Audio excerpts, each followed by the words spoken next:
me today is Corey and Lacey Rains. They are some pig breeders out of Sweetwater. Corey is the ag teacher at Sweetwater, and this is their son Cole. He's a future shower, but we are lucky to come out here and get some information on pigs from Corey and Lacey today.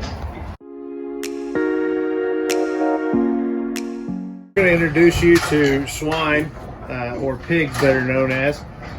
These pigs in this particular pen are what we call Poland Chinas is the breed, and there's 2 males and a gilt in there. In pigs there are we have the male pigs start off as boars, and then after castration they're called barrows, and then the females are called gilts, and it's spelled G-I-L-T, not G-U-I-L-T.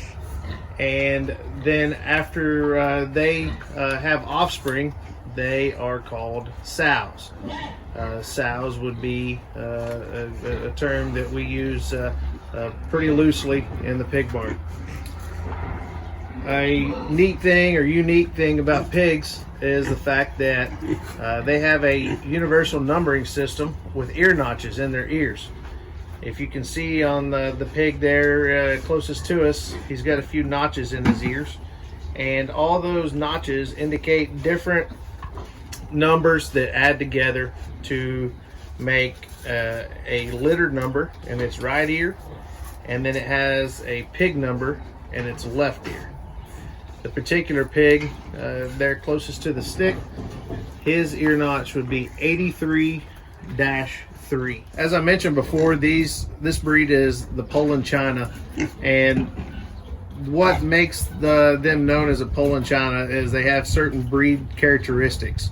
They have to be black in color, and they have 6 white points, being their face, the forelegs, and then typically before their tails have been docked, as babies they have white on their tail as well, but whenever they are born, when we process them, their tail is docked an inch or so off, and so we lose the white off of their tail.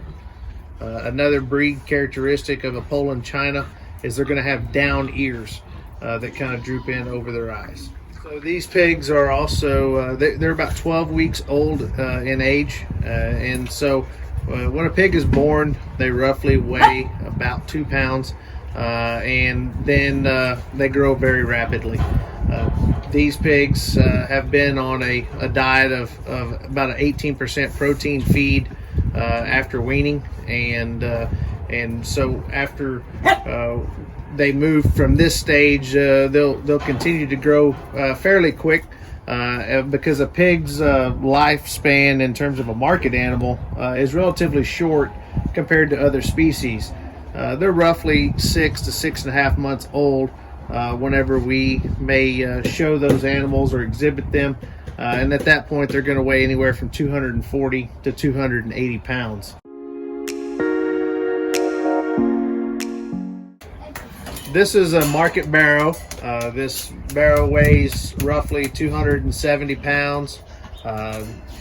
He was actually slated to go to a major stock show that didn't get to happen, and so he's been fed and groomed for that particular show.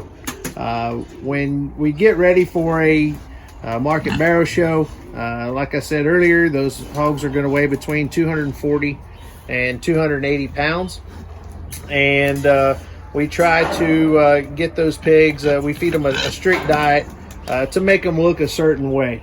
We want those pigs to be muscular and have an ideal finish in terms of their fat cover.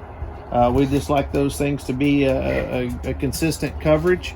And then also we like their skeleton to be built very well, so they can be mobile and sound and still have an attractive look, like an athlete whenever we make them move or set them in motion. Whenever you show a pig, Lacey's demonstrating there that she's got a whip and a brush. Those are 2 things that you are required of you whenever you need to show an animal or show a pig.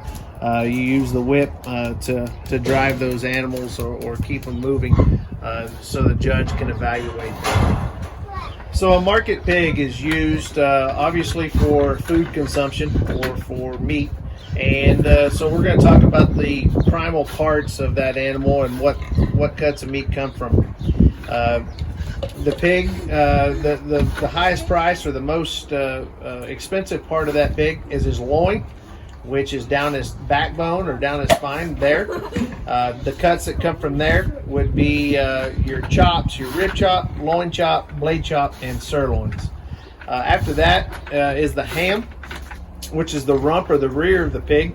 And most of the time we use that just to smoke as a whole ham that you would eat maybe at Thanksgiving or Christmas, or just have a ham sandwich on a daily basis. Also, you have the shoulder. The shoulder is the front arm or the front shoulder of the pig, and that is actually broken into two different shoulders. You have the Boston butt or the blade Boston, which is the top part of the shoulder, and the arm picnic, which is the lower part of the shoulder. A popular thing that is consumed from that shoulder is just a pulled pork. We use those shoulders, and a lot of times also just to make sausages. And then another very important to some people is the belly. The side belly is underneath there is where we make bacon, and so that whole belly area is left whole and smoked, and then it's sliced into bacon. The other cuts that you may be wondering about are ribs. Those cuts come from the primals that we've already talked about, down their back and along their side.